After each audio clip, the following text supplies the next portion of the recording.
called Good Girl. Gentle hair smell, special rosy skin smell, nose on cotton bosom, one big arm under legs, one around back. Going upstairs. Time for Nine Eyes now. Pushing the high white door, walking across the blue floor.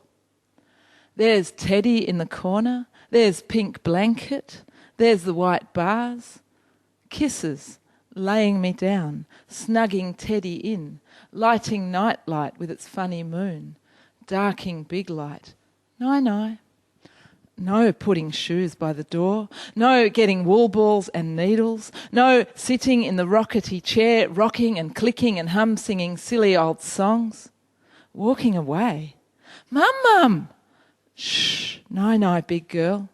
The door shuts, click.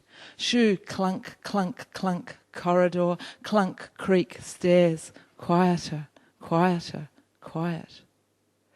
I stand up, wobbling on the squishy bed, holding the bars. Mum, Mum! Come back. Mum, Mum!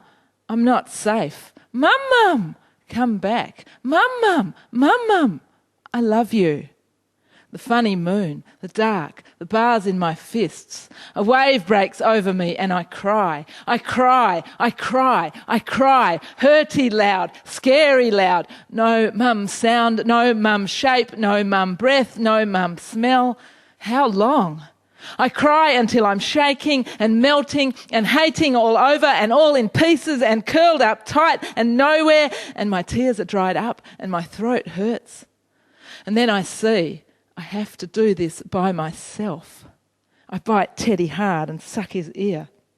I dream of mum scent and falling. Next night time, after kisses, I don't say, Mum, Mum. I suck Teddy's ear. I bite his paw. The funny moon, the dark, there are shapes in it. The bars by my face. I shut my eyes. There are shapes in it.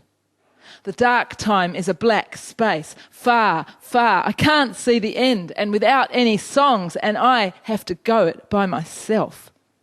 I don't cry out. I shut myself tight. Go away! Go away! Don't touch me! Good girl, she says. Japanese view of the bay.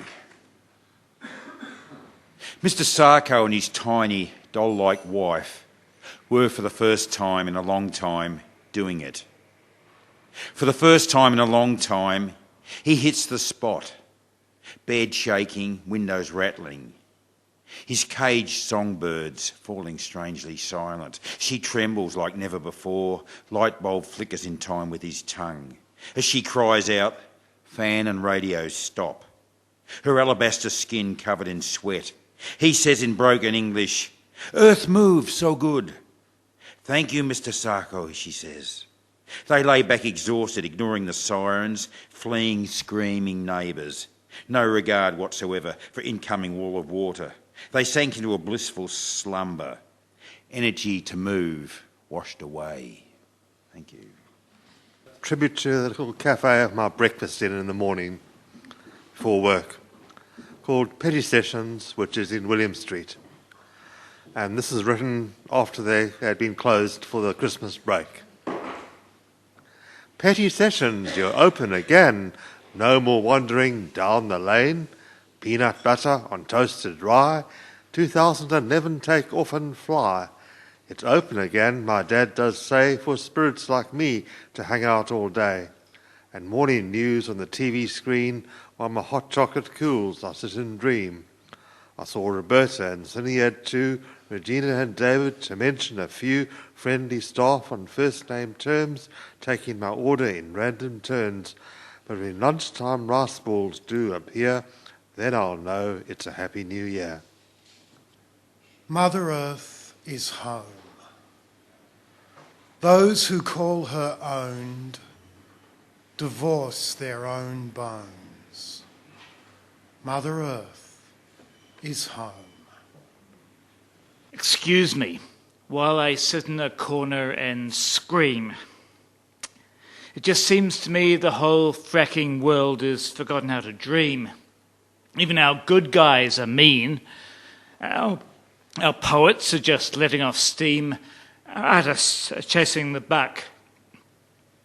Our musicians are trying to have a good time while earning a dime and spending it on beer and not having a care. And I can't help but stare at the futility of it all. We can't even tear down the wall. It's been done already. And what good did it do, if only for a few? At least when it was there, we had something to fear that didn't shoot at us or blow us up. And protests were meaningful. At least the public took notice. These days, a street full of people is just another 5-second soundbite sandwiched between the grey men we follow like sheep on our TV screens. Just an excuse to provoke the police into beating some poor bastard up to get some good vision for the nightly news. And revolution still only means killing people in order to kill more people as an excuse for killing more people. And the dead still stay dead, and the living die of cancer or AIDS or something even more nasty like apathy or economic collapse. And most people just find some excuse to throw the synapse of some sort of drug or other stimulus like money or power or sex or pain and death, and I've run out of breath. So I think I'll just go and sit in the corner and scream. Because of the dreams. On reading a biography of Dylan Thomas. Because of the dreams. If Dylan Thomas were alive today, huddled around the tiny fire of his longing, always wanting to be where he is not, loving with violent intensity, altering each poem 100 times, carefully editing his letters, making promises he'll never keep because of the dreams, regarding through his window the birds and the people, thinking up ways to have his cake and eat it, spending his money on small pleasures. I'd meet him at some festival and recognise myself and either recoil or fall in love, or both. After that, I'd email him, but he wouldn't write back. And I wouldn't know whether it was because I have no cleavage, because I have no money, or just that he didn't get around to it because of the dreams.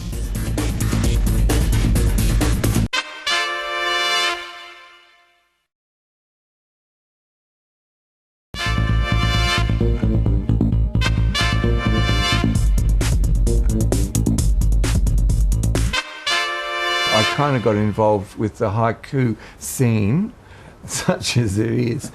And I don't think I'm a proper haiku writer because I'm not spiritually evolved enough. But I'm a kind of a good short writer, and just by doing that more floaty, strip it down, kind of writing, it's sort of affected my writing. Tighten it up a bit. Because, even I think it's an artificial form, but the 17-syllable haiku form as we've got it, that itself is just a discipline. So you try to say something, and then you realise, oh, no, that's not going to fit into. So just by trying to fit, that's not a bad exercise for you. Are you strict in your haiku in the sense of the seasons and the syllables? No, that's where that's where I'm just, more modern haiku. Impious or more modern. Okay. Well, it's a traditional Japanese art form, so you might as well make it your own. Because you're never going to be Aboriginal or Japanese. Like you can't be completely authentic anyway. So it might be more appropriate to modernise it anyway. Yeah, I think that's true, and I also think the fact that Japanese is a character, not a, what do you call it? It's a character language rather than a symbol language. I think I've got that right. So within that character, I don't know what a house is, but maybe it's got a little roof picture in it or whatever. Yep. That's suggestive of other things that we just can't. It's silly to think of the word knowledge or human or blackbird in English, and there is no imagery inherent in it.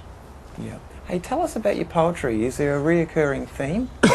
How would you describe your oeuvre? My oeuvre. It seems uniquely Australian. Yeah, I think it's Australian. I think I was saying to you earlier. I'm not nationalistic about it, but I just find that if I read English poetry or American poetry, particularly American poetry, I don't know what it is. There's something about poetry. I think I'm really wanky thinking this, but if I see too many blackbirds or the fall or nature in another place, it just doesn't do it for me. Not that I want paddocks or something in it all the time, but I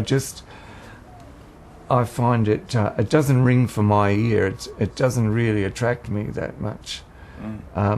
There are exceptions to that, like say Bukowski. I don't find it. I really like Bukowski. I don't, if though even with him I don't like. There's a sort of hard-bitten, tough guy, American guy thing that I kind of think is overdone and is not really the same as my Australian temperament. But I like him because he's very down to earth, and it doesn't matter whether it's American or Australian. But I just find reading Australian poets, that's their sensibility, sense of humour, and so on. It speaks to me. Who would be your favourite Australian poet? Say Les Murray, maybe, or he's got a fairly iconographical Australian. Yeah, I like Les Murray, but he and also I'm really fussy about this. I kind of like poetry more of now than the past. I'm sort of the post-Beatles Bob Dylan era, which is kind of like the ordinary person with application can do it. It has to be down to earth. It's sort of like modern music after Dylan, the whole punk new wave era. So E.E. Cummings more than, say, Eliot or Blake? Maybe. All I'd say is that with Les belongs more to, I came out of the bush and I went to university and I got an education and I'm clever, and that era of our intellectuals have to keep proving they're clever. If you read Clive James, who's really interesting to read, but there's this desperate need to appear clever all the time. Whereas I think now Australia's different, and you don't need to prove you're clever. You don't have to prove you're... we're not colonials, we're just as good as you are. We're over the cultural cringe. Maybe we're over the cultural cringe. We aren't really. We're still provincial. Soft on Norway. The loveless women sat on the floor of the writer's centre and pored over unloved books of the 60s and 70s, thrown out for free. I had a cold. So I was in love with tissues, like snowflakes in Norway. Why doesn't somebody seize and hold them, whether that was the books or the woman? I didn't know. I was fevered. The bells of St. Paul's sat in their tower, plump and rounded, spot-lit.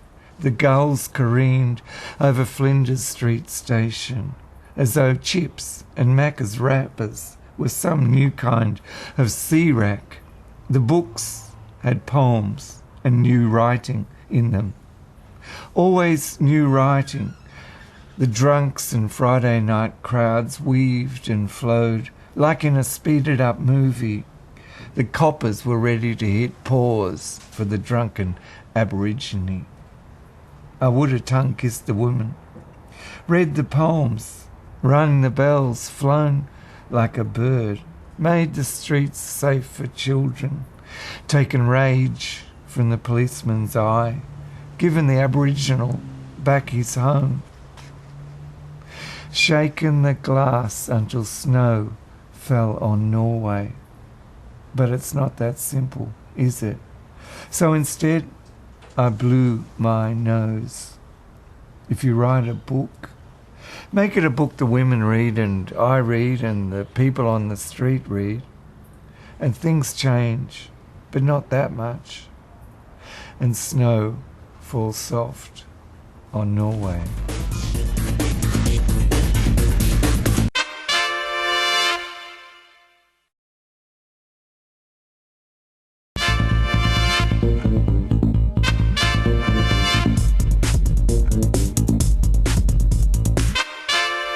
This is called Thin. His piss in the toilet, his siren sweat in the air, gone in the light. In the sink, a glass, his lick dried on it somewhere.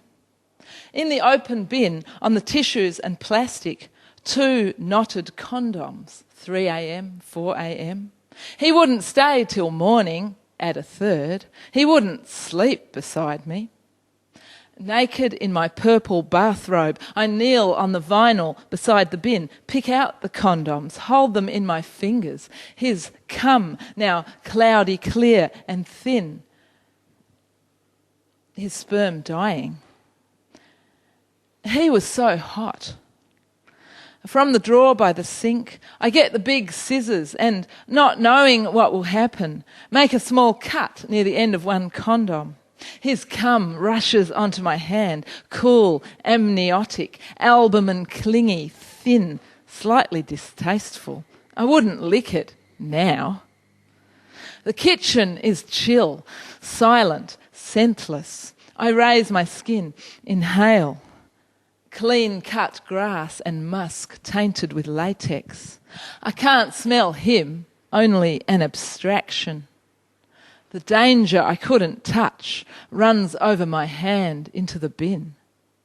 Before I can do anything, I have to wash it off me. Your brushes never touched a canvas. You dance across the floor as subtle as a horse released from a circus trailer. Your paintings like atoms as they split, like the audience at the first reading of Eliot's Wasteland, as postmodern as Picasso on a Paris promenade. You dance across the canvas with agile ballet steps. Another beer, another table tossed across the room where it shatters against the wall. You tumble from your bicycle, a dozen bottles smashed on the bitumen. You surrender to gods and monsters. Your hands slip from the steering wheel. Your headlights blind me on a country road. Your images remind us of all, of a universe as it explodes from nothingness into being. Thank you. And then a tram traveller's lament, waiting yet. Oh, we ride on the Melbourne trams in the morning light, in the morning light. A tram will come before too long. You know I'm right, you know I'm right. And when it comes, it will be full. You can bet, you can bet. Come the evening, we will be waiting yet, waiting yet. On a street of dead lawns, security grills, bricks through windows, where St. Vincent de Paul's have moved out because of crime, I'm thinking about soldiers and guards. Fire stakes, nine tails, gas chambers, rape camps, waterboards, detention centres, deaths in custody, cell suicide, paddy wagon murder.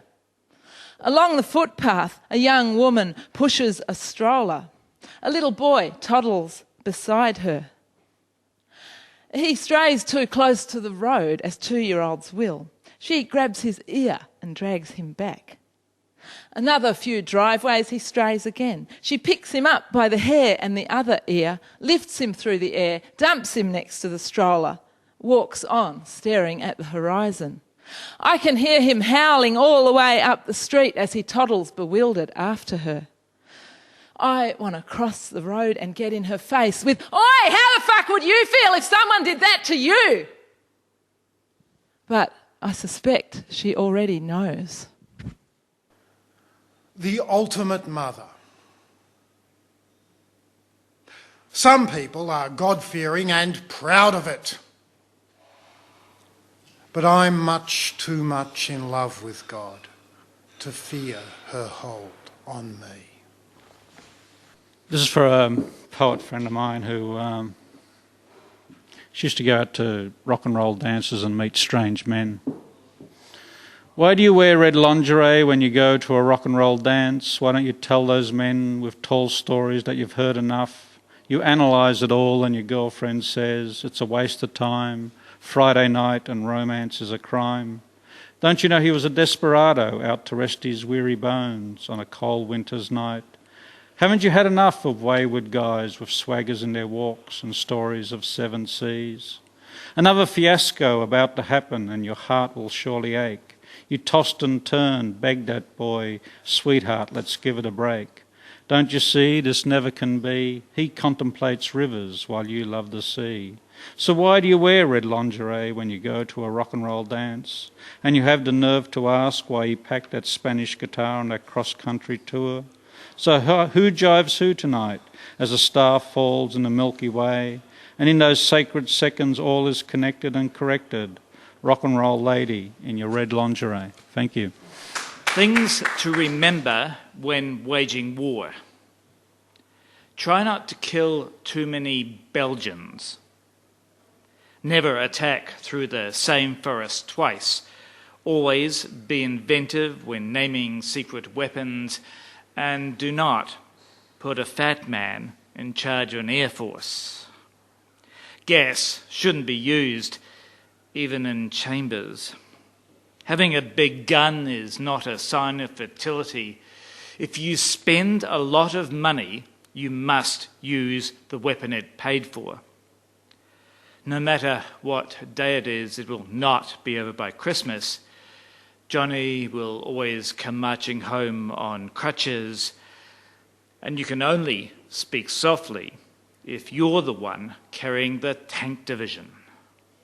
This is called vaulted. Broken hearts rattle like shell shards in a tobacco tin. The torture, the abuse, the shrieks of bayoneted babies, the groans of beaten babies, the noise of babies calling for love, the dead eyes of disabled babies, the silence of babies whose hearts are broken. In Uganda, we're the warlords. In Afghanistan, we're the soldiers. In Australia, we're the preachers and the books and the fathers and, bewildered, the mothers and the poets. At the book launch, 100 superior brains roughly level in this vaulted room.